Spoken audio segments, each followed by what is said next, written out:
Qual que é a proposta do MBL? Uma reforma política? A nossa proposta é o seguinte, cara, ela é muito complexa. A nossa proposta ela não é uma proposta simples, porque ela parte do seguinte princípio: onde a gente quer chegar, e aí como chegar é o desafio. A gente precisa emancipar as pessoas para que as pessoas votem melhor. Votar melhor não significa votar na direita ou na esquerda. Você vai ser dono do seu voto, você vai ser emancipado. Você não vai depender de auxílio de governo e você vai ter uma ideia política de em quem votar. Como que você faz isso? No mundo só tem um jeito que as pessoas se emanciparam para votar direito. Você cria a classe média. Você põe um cara para trabalhar, para ganhar dinheiro, para morar bem, para ter acesso à educação. Esse cara vota bem. Esse cara vota consciente. Ele pode votar na direita, pode votar na esquerda, pode votar no amigo dele, não importa. Mas esse cara, ele sabe o que ele está fazendo. Uma das propostas nossas é industrializar o Nordeste.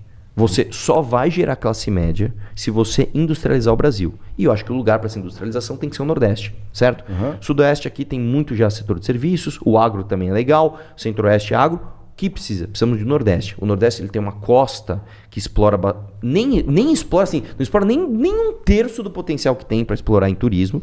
E você tem o interior todo do Nordeste que não tem nada. Você tem um monte de pequenos municípios que dependem economicamente de atividades públicas. Então, o que a gente tem que fazer? É um conjunto de coisas. Número 1, você tem que acabar com o município pequeno. Acabou. Você tem um município o quê? 5 mil pessoas, acabou o teu município. O teu município vai virar distrito de outro lugar.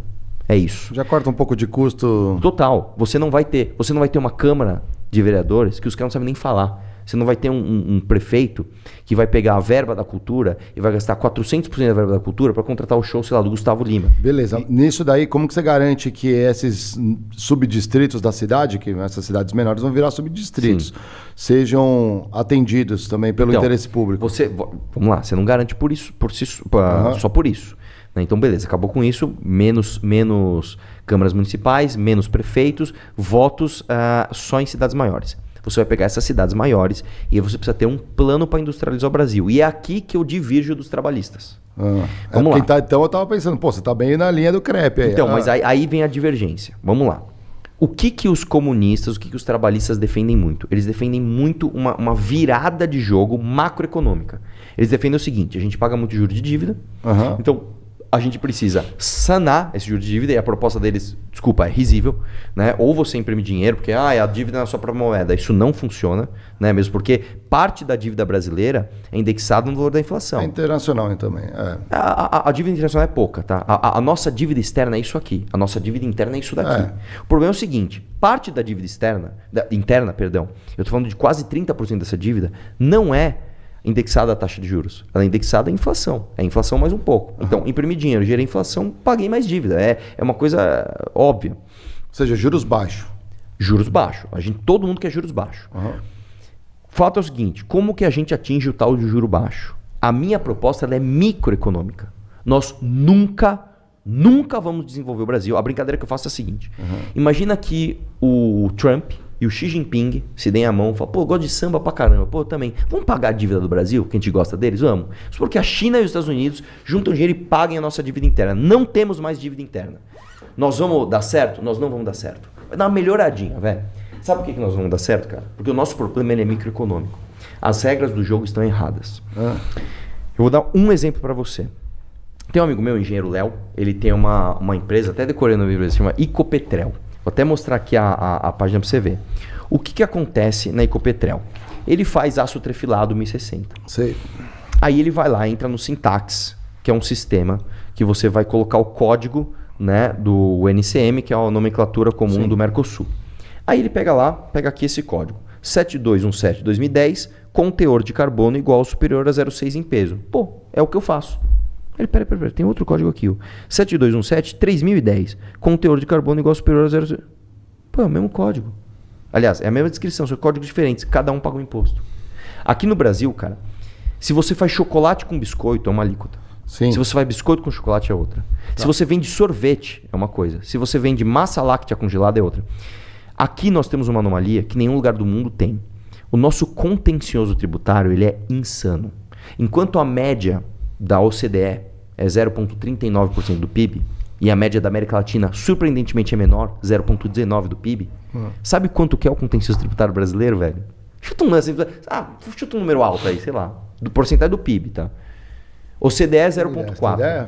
Chuta um número aí. Qualquer, chuta assim. Lembra um número que você gosta? 14.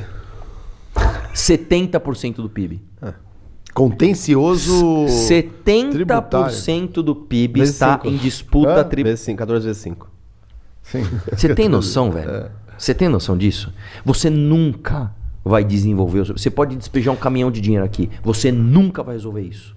Tá, e como você corta esse contencioso? Como é que você corta? Você tem que tirar o imposto no produto e serviço. Simplificar, criar um IVA, tirar o... Não dá, cara, não Mas dá. essa é a reforma tributária, não? Não, é que a reforma tributária tipo assim, é um passo tímido na direção de onde a gente quer ir, que é a simplificação, fazer tudo uma coisa só, e essa reforma tributária vai sofrer muita pressão, muito lobby. Tira um negocinho aqui, dá uma exceçãozinha aqui, você vai ver. Sim, isso... Só que o espírito da Com coisa tem que certeza. ser, eu vou tirar a quantidade de imposto disso daqui, vou tirar a quantidade e jogar onde? Jogar na renda. Eu não vou desenvolver o Brasil enquanto um super rico tiver uma holding que ele vai pagar 8% de imposto. Aham. E aí o pobre vai comprar leite e paga 40%. Pelo amor de Deus, velho. Pra você ter uma ideia, a cachaça, a gente estava falando de metanol aqui no off, né? É. Você não vai ter um problema, um Brasil que não tem metanol da bebida, enquanto a cachaça, que é um produto brasileiro, paga 70% de imposto, cara. Produto brasileiro, bicho. Mas aí não é imposto do pecado, aquela coisa? Mas que seja, não pode ter. Aí você tira isso e joga na renda. Aí a gente vai pro segundo passo, que é onde talvez a gente vai divergir, que é onde divide mais ainda os trabalhistas.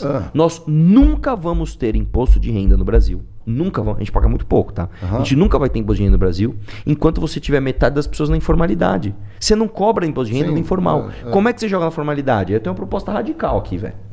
Radical. Pode ser. Rasga a CLT, irmão. Você tem que rasgar a CLT. Inclusive, o Tamir me deu uma lapada nessa, tá? Eu sentei lá no vídeo controle e falei, tem que rasgar a CLT. Por exemplo, o FGTS. Aí ele falou assim, o FGTS não tá na CLT. Eu falei, tudo bem, Tamir, cara, eu sei, cara. Mas tudo bem, o FGTS dos anos 70, assim como o 13º. Só que está dentro da legislação Era trabalhista. Vargas ali depois, pós era Vargas. Não, Vargas é CLT e aí o FGTS 13º é ditadura militar, cara. Que inclusive é uma coisa engraçada, né? O FGTS não foi feito para garantir o futuro do trabalhador. Não é verdade. Aí a gente cai num outro problema brasileiro. Vamos lá. Diferente dos povos orientais, o brasileiro, o povo latino não poupa. O povo latino não poupa. Isso é um mito que todo mundo tem que tirar também. Muitas pessoas dizem que o Brasil é um país rico, pô, é só distribuir a riqueza. Não é. Não é. A nosso PIB per capita hoje é 10 mil dólares. Isso é muito baixo. Mas o Brasil não poupa porque não tem renda. Não. O chinês pobre poupa. Isso é uma questão cultural. O brasileiro rico não poupa. O brasileiro pobre não poupa. Mas aí tem a ver com nossa cultura. A nossa cultura é totalmente influenciada por fora. É que assim, o cara não poupa porque ele quer ir pra Disney. Não ele é acha por que isso é legal. Não é por isso. Ele Antes quer disso, usar basta ir na comunidade qualquer, a galera quer usar Lacoste. Não, mas não galera quer botar o Oakley na cabeça. mas não vem disso. É que, na verdade, é o seguinte, se você pegar até antes de Disney existir, o povo brasileiro, aí a gente pode ter inúmeras teses sociais aqui. A gente bebeu do que muito isso do acontece. soft power dos gringos. Não é nem por isso, cara. Não é nem por isso. Por exemplo, tem gente que associa isso ao clima. Como o Brasil é um país tropical, você nunca teve que guardar coisa para o inverno rigoroso. Pode ser. Você tem uma cultura diferente. O próprio Sérgio Buarque de Holanda, no livro dele, no Raízes do Brasil, ele fala: o primeiro problema do Brasil, chegou o europeu, chegou aqui, é o clima subtropical. Já mudou tudo.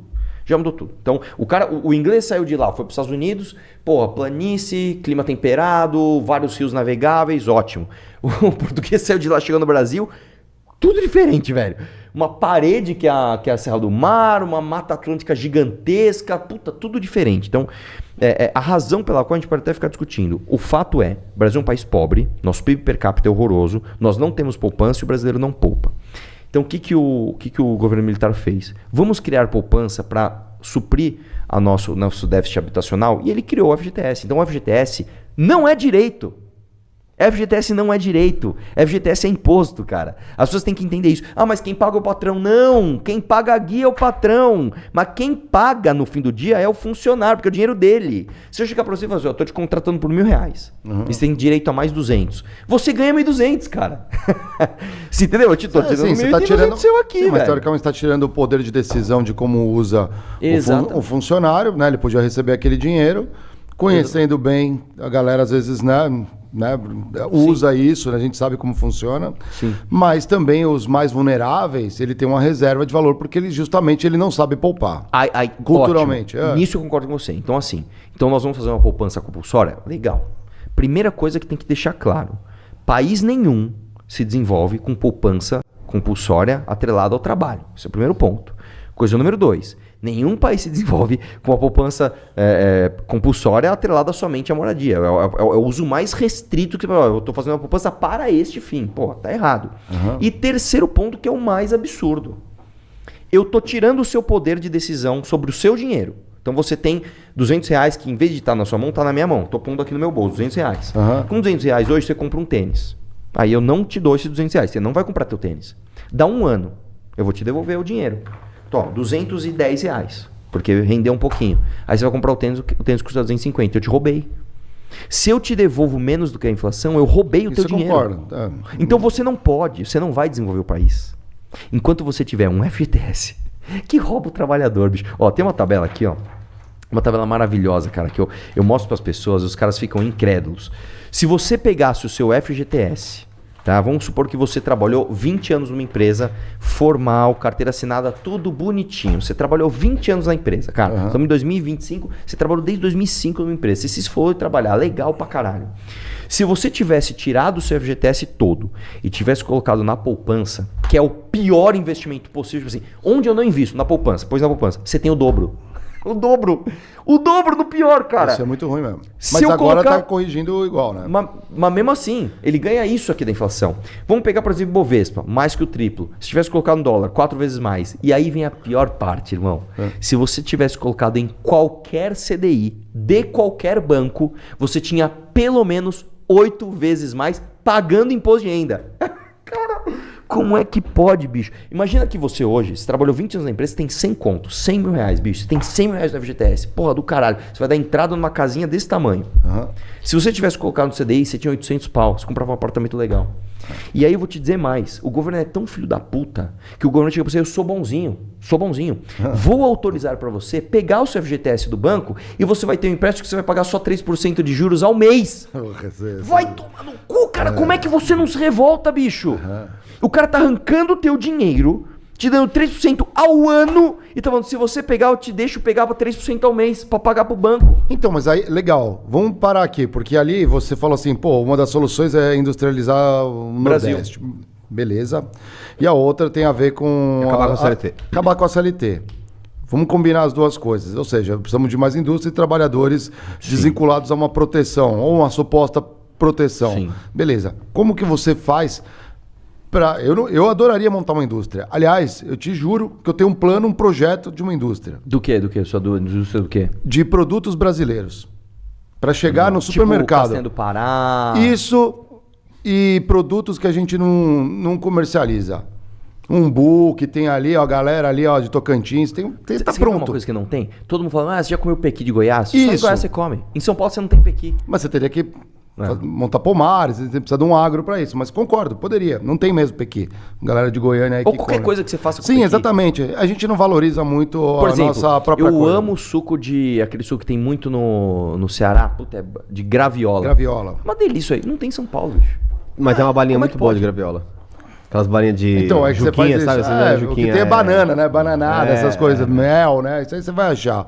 Mas eu não consigo chegar lá no banco e, quero montar uma indústria. Não consegue, de jeito nenhum. Eu vou ter que juntar amigos, monto um negócio, startup, né? O crédito no Brasil é o mais caro do mundo. Exatamente. Tem coisas que em sociedade a gente ou desenvolve através do Estado. Sim, claro. Então precisaria, por exemplo, o Estado ter um interesse... Claro e aí, em algum dado momento, falar, isso aqui não é tão estratégico pra gente, sim. Aí, no segundo momento, você privatiza. Eu vou dizer um Posso até concordar que isso não é tão estratégico.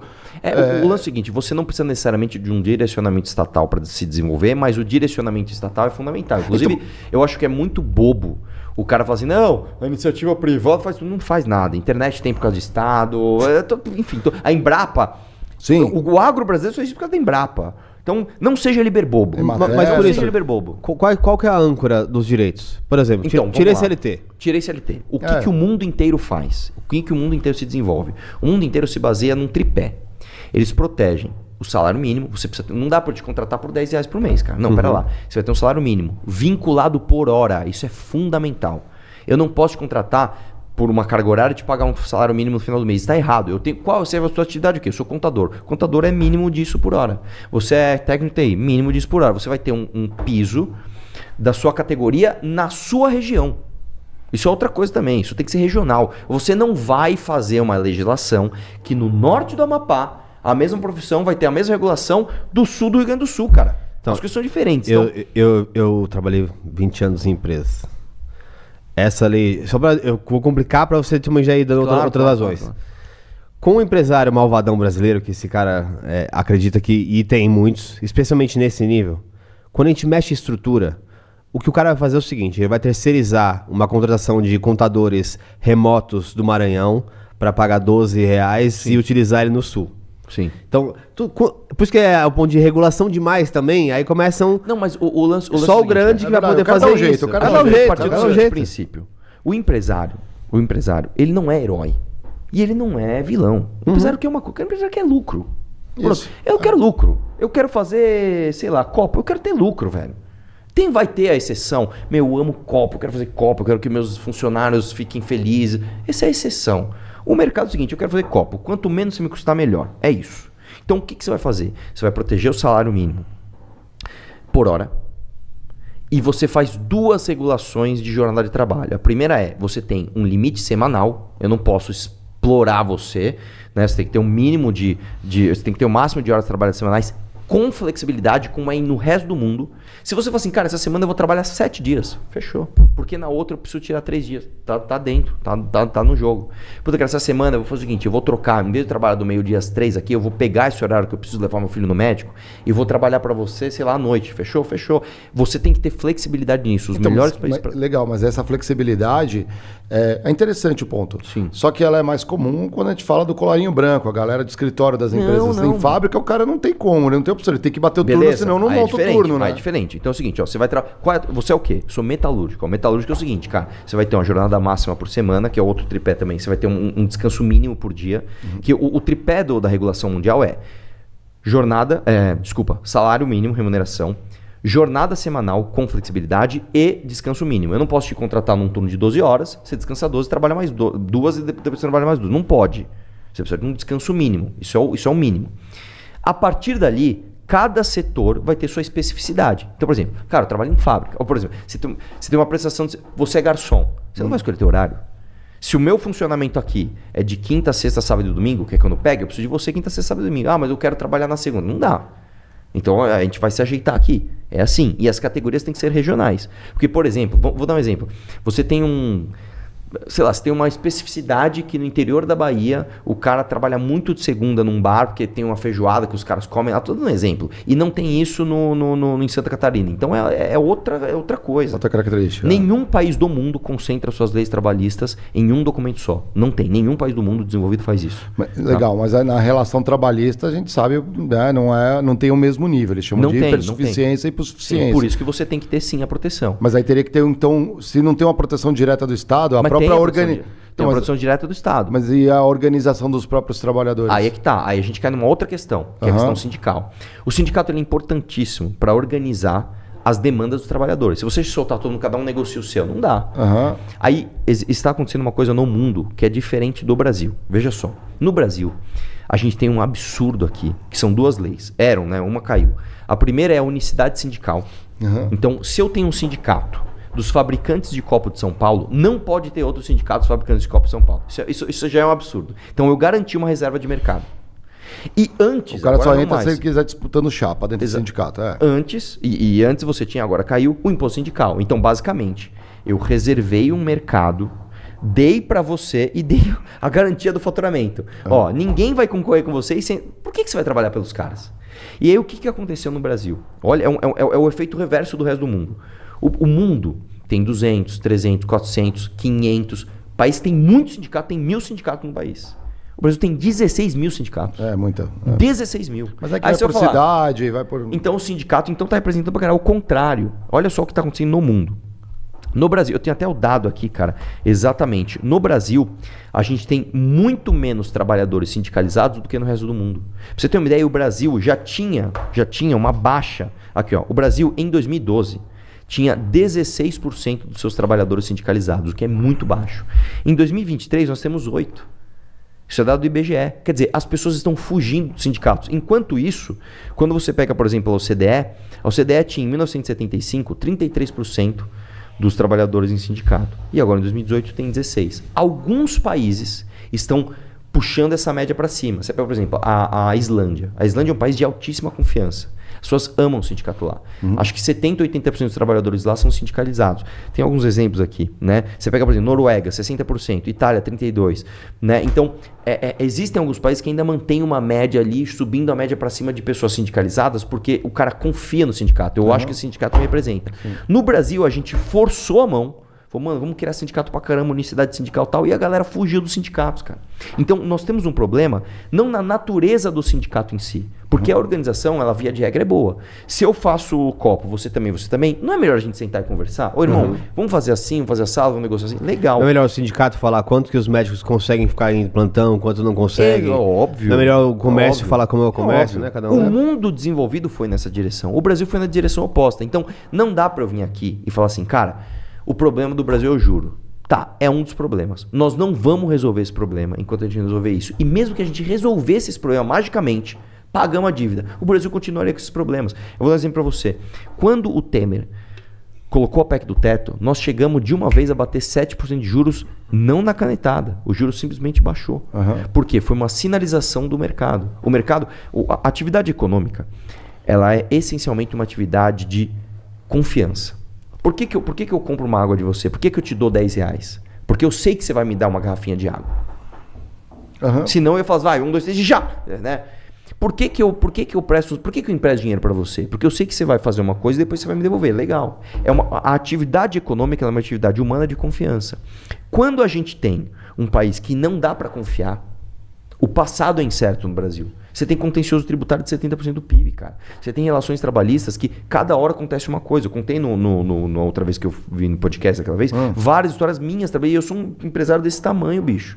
Você não vai resolver o Brasil. Eu não sei se vocês viram a história do porteiro que roubou a senhora. Olha isso, bicho. O cara, assim, resumindo para a história não ficar longa. O porteiro foi lá e uma mulher confiou nele e deu a chave do apartamento para ele. Ela começou a reparar que estava sumindo coisa. Ela pegou e pôs uma câmera dentro do apartamento. Sem falar pra ninguém, pôs uma câmera dentro do apartamento. Esse porteiro foi lá, desligou o sistema de câmeras do prédio, subiu, entrou no apartamento dela, roubou, saiu. Só que a câmera dela pegou. O que o condomínio fez? Mandou ele embora. O que a justiça mandou fazer? Reintegrar e pagar 50 conto de multa. Cara, como é que você vai fazer isso? Como é que você vai dar certo no Brasil, cujas leis trabalhistas permitem isso? Como é que você vai fazer? Teve o caso do padeiro do Pão de Açúcar. O cara foi trabalhar bebaço. Mas a lei não permite isso. Isso aí foi a interpretação do juiz. Não, porque, olha só, a primeira instância condenou o cara. Falou, irmão, você tá errado. A polícia condenou, já era, esquece. É crime, ele recorreu e um colegiado falou, devolve, porque a lei trabalhista permite isso. A lei trabalhista permite. O cara do Pão de Açúcar é a mesma coisa. O cara foi trabalhar doidão. A câmera filmou ele, bêbado lá. Foi mandado embora. A justiça mandou readmitir e pagar 10 pau para ele de indenização, porque você não pode mandar um dependente químico de álcool embora. Vai se fuder, bicho. Gostou desse vídeo? Se inscreva em nosso canal e nos ajude curtindo e compartilhando.